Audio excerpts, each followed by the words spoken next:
Hello friends, welcome to my YouTube channel NCERT hub. आज हम class 4 की EVS का चैप्टर 26 समझेंगे, फौजी वहीदा। ये फौजी वहीदा जी की पिक्चर दिखाई गई है और क्वेश्चन भी किया गया है कि ये आपने देखी है या नहीं। अगर देखी है तो यस, अदरवाइज नो, आप कमेंट करके बता सकते हैं। इस चैप्टर में भारतीय नौसेना यानी कि इंडियन नेवी की लेफ्टिनेंट कमांडर वहीदा प्रिज्म जी से जुड़े कुछ क्वेश्चंस हैं, सवाल जवाब है। तो इस बारे में तो हम इस चैप्टर में पढ़ेंगे, लेकिन इससे पहले हम ये समझ लेते हैं कि भारतीय नौसेना होता क्या है। एक्चुअल में इंडिया एक कंट्री है। हर कंट्री अपने आप को सेव करने के लिए, अपने देश के लोगों को बचाने के लिए 3 प्रकार की फोर्स रखती है। आर्मी फोर्स, थल सेना, एयर फोर्स, वायु सेना, नौसेना यानी कि नेवी। थल सेना होती है जो कि ज़मीन से डिफेंस करती है, वायु सेना वायु मार्ग से डिफेंस करती है, और नेवी सेना होती है जो पानी के रूट से देश के लोगों की जान बचाती है। इन तीनों ही सेनाओं का अलग अलग काम होता है। ये तीनों ही मिलकर अपने देश की रक्षा कर रहे होते हैं, अपने देश की सेवा कर रहे होते हैं। आइए स्टार्ट करते हैं। ये है लेफ्टिनेंट कमांडर वहीदा प्रिज्म।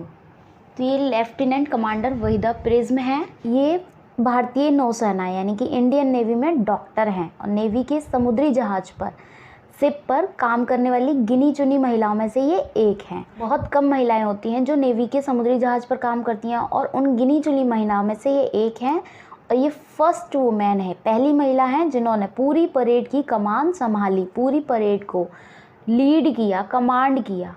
किसी भी सेना में यह बहुत बड़ी बात मानी जाती है, बहुत रेस्पेक्ट की बात मानी जाती है। तुम्हारी इस किताब के लिए हमने उनसे एक ख़ास बातचीत की है, आओ उसे पढ़ते हैं। तो इस बुक के लिए वहीदा जी से एक स्पेशल मीटिंग करी गई है, कुछ क्वेश्चंस पूछे गए हैं जो कि इस बुक में पढ़ेंगे हम। फर्स्ट क्वेश्चन है, वहीदा आप अपने बचपन और स्कूल के बारे में बताइए। तो वहीदा जी से उनके बचपन और स्कूल के बारे में पूछा है। तो वहीदा जी बताती हैं कि ये थन्ना मंडी छोटे से गाँव से हैं जो जम्मू कश्मीर के राजौरी ज़िले में है। जम्मू कश्मीर जो कि इंडिया के नॉर्थ साइड में है, उसके राजौरी ज़िले में है। थन्ना मंडी बहुत छोटे सा गांव है। इन्होंने अपनी स्कूल की पढ़ाई सरकारी स्कूल से की है। इनकी गांव की कई लड़कियां थी जो उसी स्कूल में पढ़ने आती थी, पर इसके बाद आगे के बारे में उन्हें क्या करना है वे कुछ नहीं सोचती थी, लेकिन ये कुछ बनना चाहती थी, हमेशा आगे बढ़ना चाहती थी और आगे पढ़ने की इच्छा थी इनकी।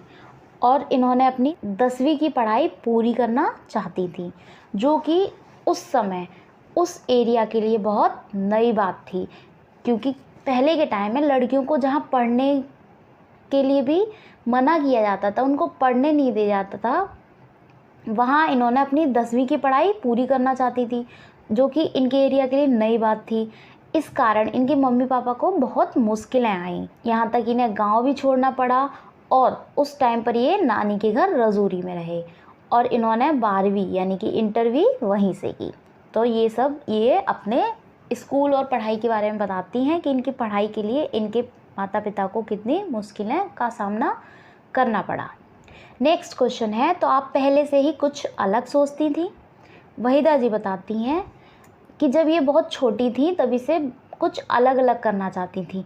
इन्हें बाइक चलाने का बहुत शौक़ था। ये 3 बहनें हैं। इनके पिताजी भी यही चाहते थे कि इन बहनों में से, यानी कि ये 3 बहनें थी, इन तीनों बहनों में से एक डॉक्टर बने, एक वकील या पुलिस बन जाए और एक बच्चों को पढ़ाए यानी कि टीचर बने। तो ये जो है इंडियन नेवी में डॉक्टर बन गई और इनकी जो बहन है वो जम्मू में पुलिस बन गई। नेक्स्ट क्वेश्चन है, आप डॉक्टर कैसे बने।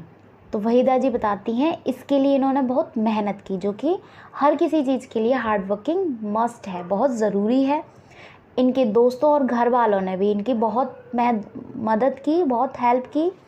इन्होंने जम्मू मेडिकल कॉलेज में दाखिला पाया, वहाँ इन्होंने 5 साल की पढ़ाई की। डॉक्टर्स की जो पढ़ाई होती है वो 5 साल की होती है और उसकी डिग्री को MBBS बोलते हैं। उसकी परीक्षा इन्होंने पास की। नेक्स्ट क्वेश्चन है, आप सेना में कैसे आईं, आपके घर वालों ने रोका नहीं। वहीदा जी बोलती हैं कि नहीं, उन्हें लगता था कि यही नौकरी इनके लिए सबसे अच्छी है, यानी कि इनके घर वाले और इनके फ्रेंड्स को लगता था कि यही नौकरी यानी कि इंडियन नेवी की नौकरी इनके लिए सबसे अच्छी है। जब वह बहुत छोटी थी तब अपने गांव में फ़ौजियों को देखती थी, तो इनका मन करता था कि मैं भी उन्हीं की तरह बनूं। जैसे कि हम कभी कभी अपने रोल मॉडल सेट कर लेते हैं ना कि बड़े होके हमें यही बनना है। जब हम बचपन में किसी को देखते हैं, जैसे कि आप पुलिस को देखें तो पुलिस बनना है, डॉक्टर्स को देखें तो जिससे हम प्रभावित होते हैं उन्हीं जैसा बनना चाहते हैं। तो ये अपने गांव में जब छोटी थी तो फ़ौजियों को देखती थी, तो इनका मन करता था कि ये भी उन्हीं की तरह बने, और ये इनके लिए एक बहुत ही बड़ा सपना था। बचपन में जब हम सोचते हैं कि हम बड़े होकर ऐसा बनेंगे तो हमारे लिए एक सपना ही होता है। और उस टाइम पर तो लड़कियों को पढ़ाना भी मना था, जबकि जिस टाइम पर इन्होंने 10th या इंटर पास की थी।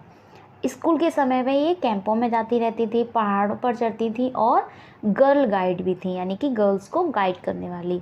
जैसे कैंप लगते हैं उनमें गर्ल्स को गाइड करने के लिए एक मॉनिटर टाइप बना दिया जाता है, उस टाइप से। डॉक्टर बनने के बाद सेना में भर्ती होने के लिए इनका एक इंटरव्यू हुआ, उसमें मुझे चुन लिया गया और इनकी 6 महीने की ट्रेनिंग भी हुई। और ये पिक्चर भी दिखाई गई है, ट्रेनिंग के टाइम का है आई थिंक। नेक्स्ट क्वेश्चन है, अच्छा तो आप नौसेना में क्यों आई? नौसेना में समुद्री जहाज़ पर रहना पड़ता है ना, नेवी में समुद्री जहाज़ पर रहना पड़ता है, इसलिए इनसे पूछा गया कि आप नेवी में क्यों आई, वहाँ तो जहाज़ पे रहना पड़ता है। तो वहीदा जी कहती हैं इन्हें घूमने का बहुत शौक़ है, दूर दूर जाने का मन करता है, और ये पहाड़ वाली जगह पर पैदा हुई हैं और अब ये समुद्र में काम कर रही हैं, तो इन्हें बहुत अच्छा लगता है। बहुत कम महिला अधिकारियों ने जहाज़ पर काम किया है, मैं उनमें से एक हूँ। बहुत कम महिला अधिकारी होती हैं जो कि जहाज़ पर काम कर पाती थी, और ये उनमें से एक थी। पहले नौसेना में महिलाएं जहाज़ पर नहीं जाती थी, महिलाओं को जहाज़ पर नौकरी करने के लिए नहीं जाने दिया जाता था। जब मौका दिया गया तो इन्होंने खुद से ही अपने आप से अपना नाम दिया, और ये तो पनडुब्बी में भी जाना चाहती हैं, सबमरीन में। ये हर प्रकार के ऐसा काम करना चाहती हैं जो कि लोग सोचते हैं कि महिलाएं नहीं कर सकती, तो ये उन सभी धारणाओं को पीछे छोड़ना चाहती हैं। अभी तो महिलाओं को पनडुब्बी में जाने नहीं दिया जाता, लेकिन जब भी मौका मिलेगा ये ज़रूर जाएंगी, ये वहाँ जाने की कोशिश ज़रूर करेंगी। नेक्स्ट है, तो आप डॉक्टरी की पढ़ाई का क्या हुआ? तो इनकी डॉक्टरी की पढ़ाई के बारे में पूछा गया है। तो वहीदा जी बताती हैं, मैं भारतीय नौसेना में डॉक्टर हूँ। नौसेना में काम करने वाले डॉक्टर मरीजों को सिर्फ दवाई ही नहीं देते हैं, वे तो दरअसल मेडिकल अधिकारी होते हैं।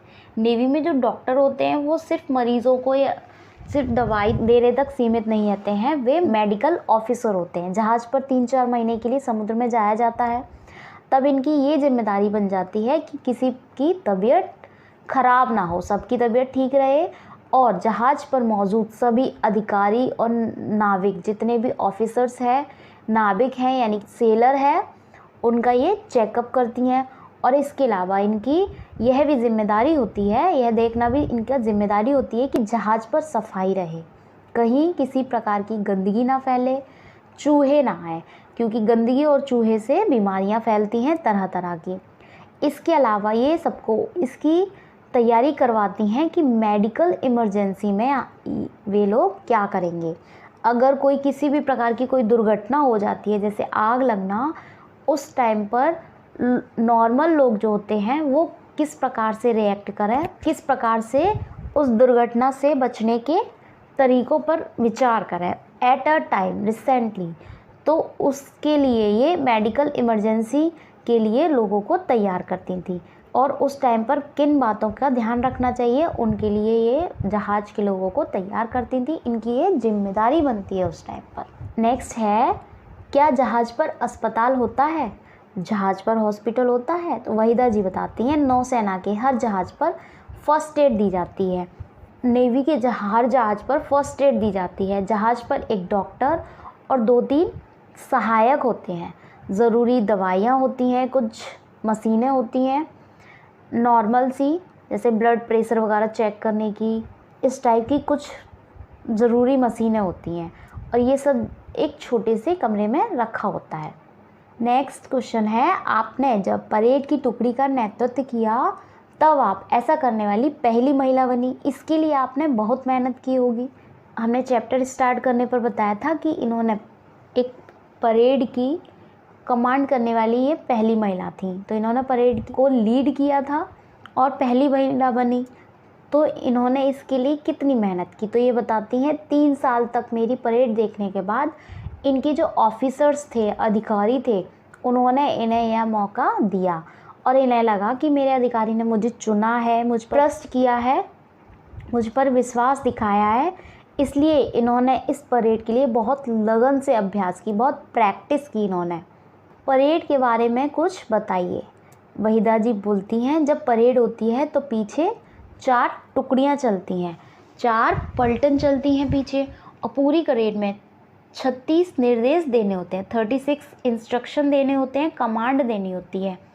और कमांड जो होती है वो इतनी ज़ोर से देनी होती है कि सबसे पीछे वाली टुकड़ी के लोग भी सुने और जो देखने वाले आए हैं और सारे ऑफिसर्स जो बैठे हैं उन तक सारी आवाज़ जानी चाहिए, जो कि मैदान के कॉर्नर तक, दूसरे साइड तक बैठे हों।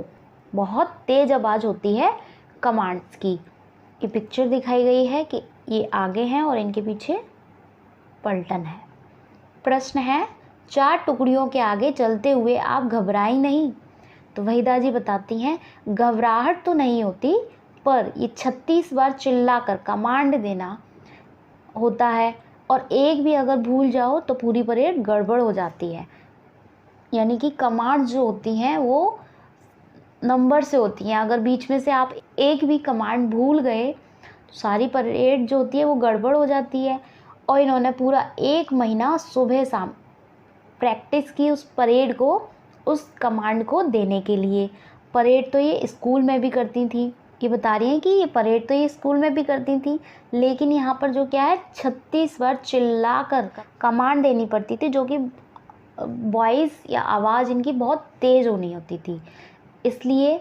और एक भी कमांड भूल गए तो पूरी परेड गड़बड़ हो जाती थी, इसलिए इन्होंने इसके लिए सुबह शाम बहुत प्रैक्टिस की।